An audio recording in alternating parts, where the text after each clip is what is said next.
big news today. I was not expecting to see this one out there. Shams Charania had the Shams bomb on it. Cavs president Koby Altman, the architect. I'm starting to read an agent tweet here. Cavs president of basketball operations, Koby Altman, he signed a contract extension through 2029. How did you describe it? The architect of what? Of the burgeoning title contender. All right, do you buy the descriptor? No, that's why I stopped halfway through and all right, that's polish. See, I wasn't sure if he was going to do any because he actually got the job in 2017, 2018. And so I didn't know if he was going to get credit for the finals trip, the last finals trip that LeBron went on, and then kind of ease into the current record and everything else. I would have given him more credit for that than burgeoning title contender after getting bounced out in the second round of the playoffs. But Mike Gansey and Brandon Weems, amongst others in the Cavs front office, also receiving extensions. And I think this is the right move. This is a good move. Well, so I'm going to read way too into this, okay? And you tell me if you think that I'm right or if I'm off base here.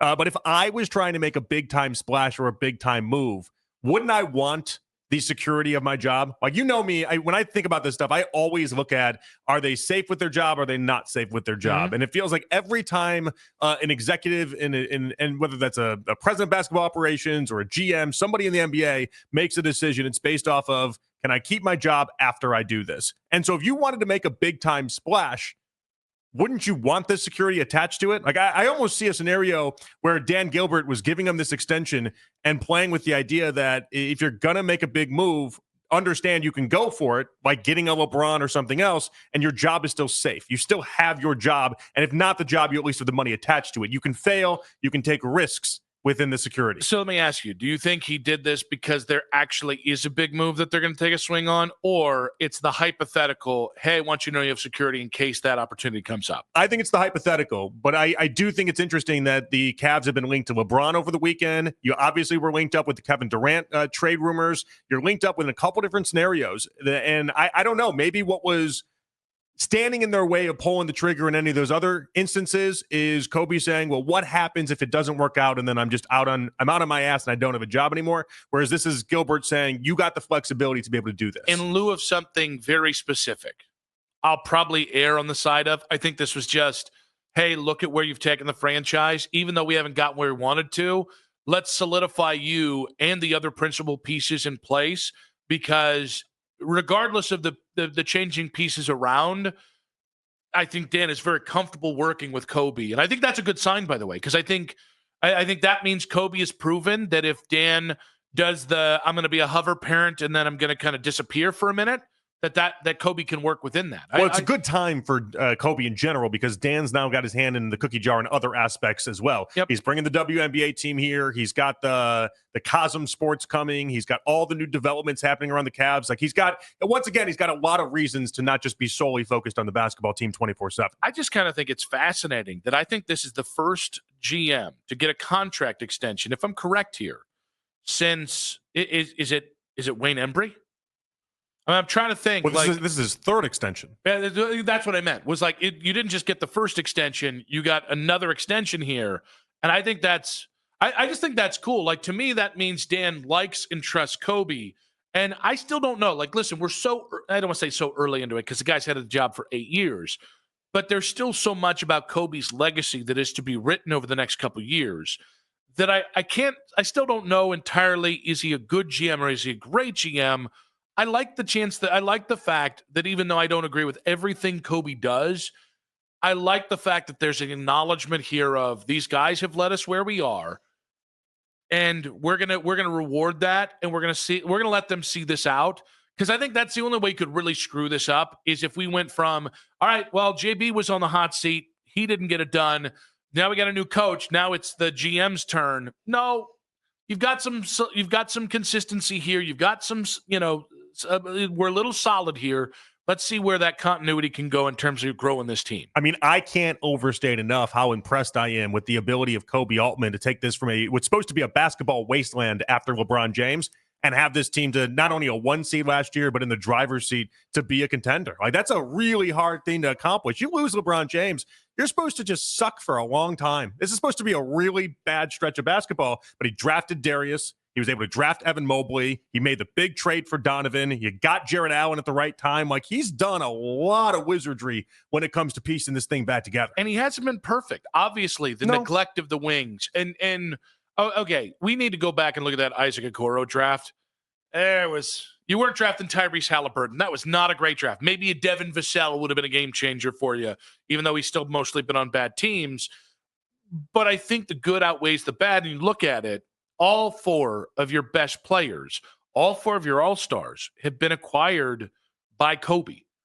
By the way, Jared Allen was acquired with an asset that you got in the ashes of LeBron leaving. Donovan was acquired with one of the assets, Colin Sexton, that you got for Kyrie. So that deal lives on.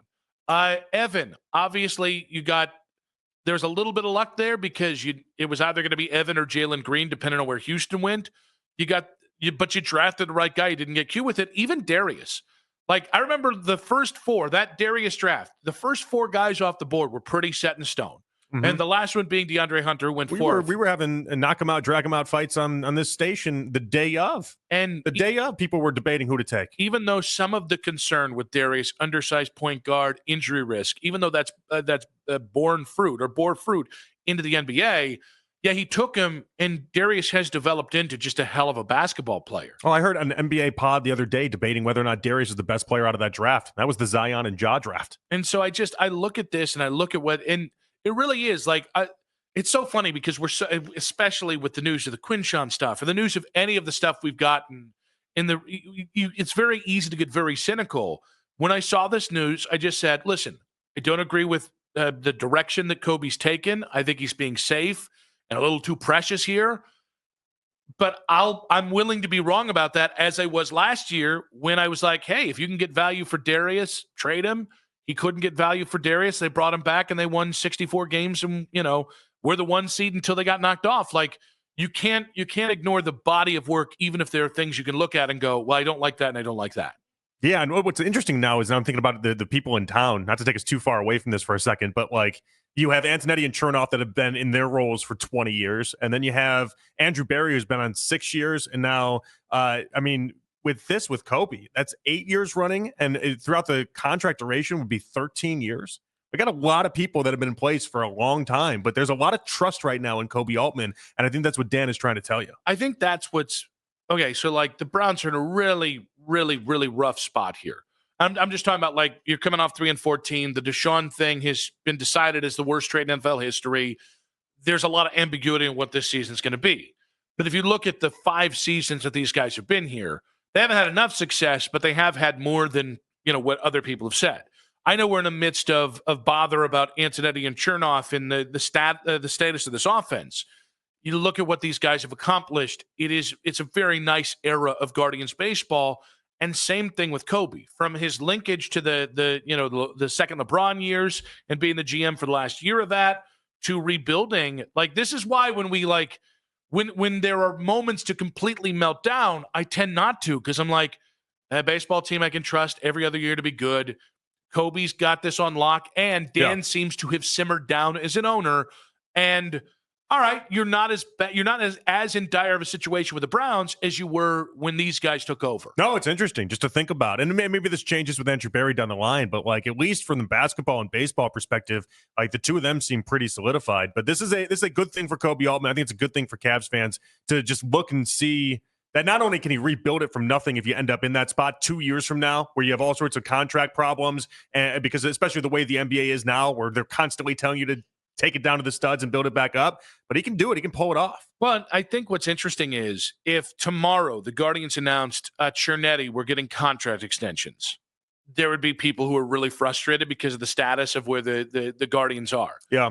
If Andrew Barrett got a contract extension tomorrow, a lot of frustration there too. I think that might be putting it mildly. Yeah. Because people want this to be. Well, we'd be confused. Well, but this is, wait, where did this come from? But this is where you got to give Kobe credit, because the Cavs are in a spot where, even though I don't think anyone should be content with the playoffs, and I don't know anyone has to be content with not changing anything and the margin stuff. The reality is, this is the most stable stretch of Cavs basketball without LeBron James since Mike Fratello was fired.